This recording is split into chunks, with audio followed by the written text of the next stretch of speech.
ಏನು ಆಪ್ಷನ್ಸೇ ಇಲ್ಲ. This is the pitched a 190-kilometer tunnel road as the only solution to Bengaluru's subterranean connectivity ಕೊಡಲಿದೆ. ಈ ಮಾರ್ಗದ ಮುಖ್ಯ ಉದ್ದೇಶ He says it's inevitable given the high cost of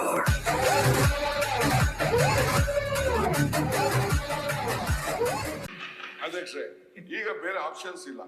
ಅದಕ್ಕೆ ನಾನು ಟನಲ್ ಮಾಡಬೇಕು ಅಂತ ತೀರ್ಮಾನ ಮಾಡಿ, ಬೇರೆ ಏನು ಆಪ್ಷನ್ಸೇ ಇಲ್ಲ. This is the only. ಬೆಂಗಳೂರಿನ ಬಗ್ಗೆ ಹೇಳಬೇಕಾದ್ರೆ ಎಲ್ಲರಿಗೂ ಮೊದಲು ನೆನಪಿಗೆ ಬರೋದು ಟ್ರಾಫಿಕ್ ಜಾಮ್.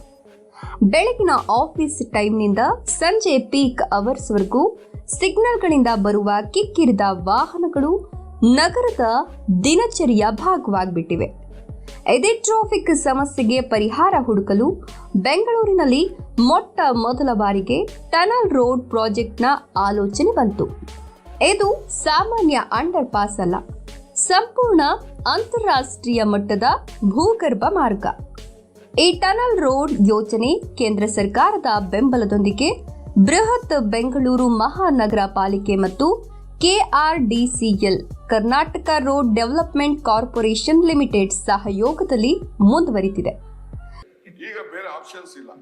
ಅದಕ್ಕೆ ನಾನು ಟನಲ್ ಮಾಡಬೇಕು ಅಂತ ತೀರ್ಮಾನ ಮಾಡಿ, ಬೇರೆ ಏನು ಆಪ್ಷನ್ಸೇ ಇಲ್ಲ. This is the only the option. Karnataka's Deputy Chief Minister D.K. Shivkumar has pitched a 190-kilometer tunnel road as the only solution to Bengaluru's traffic mess.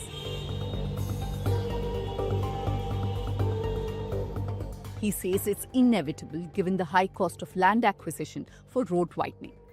His supporters call the tunnel road futuristic, a project that will cut travel time and ease pile-ups. ಪ್ರಸ್ತುತ ಯೋಜನೆಯ ಪ್ರಕಾರ tunnel road ಸುಮಾರು 18 kilometre ಉದ್ದ ಇತ್ತು. ಇದು ಬೆಳ್ಳಂದೂರಿನಿಂದ ಹೆಬ್ಬಾಳದವರೆಗೆ ಸಂಪರ್ಕ ಕಲ್ಪಿಸುವ ಹೆದ್ದಾರಿ ರೀತಿಯ ಸಬ್ಟೆರೇನಿಯನ್ ಕನೆಕ್ಟಿವಿಟಿ ಕೊಡಲಿದೆ. ಈ ಮಾರ್ಗದ ಮುಖ್ಯ ಉದ್ದೇಶ ಸಿಗ್ನಲ್ಗಳನ್ನು ಬಿಟ್ಟು ನೇರವಾಗಿ ಬೆಂಗಳೂರಿನ ಒಂದು ತುದಿಯಿಂದ ಇನ್ನೊಂದು ತುದಿಗೆ ಸಂಚಾರ ಸಾಧ್ಯವಾಗುವಂತೆ ಮಾಡುವುದು. ಇದು ಸುಮಾರು 45 ನಿಮಿಷದ ಪ್ರಯಾಣವನ್ನು ಕೇವಲ 15 ನಿಮಿಷಕ್ಕೆ ಇಳಿಸಬಹುದು ಎನ್ನಲಾಗಿದೆ.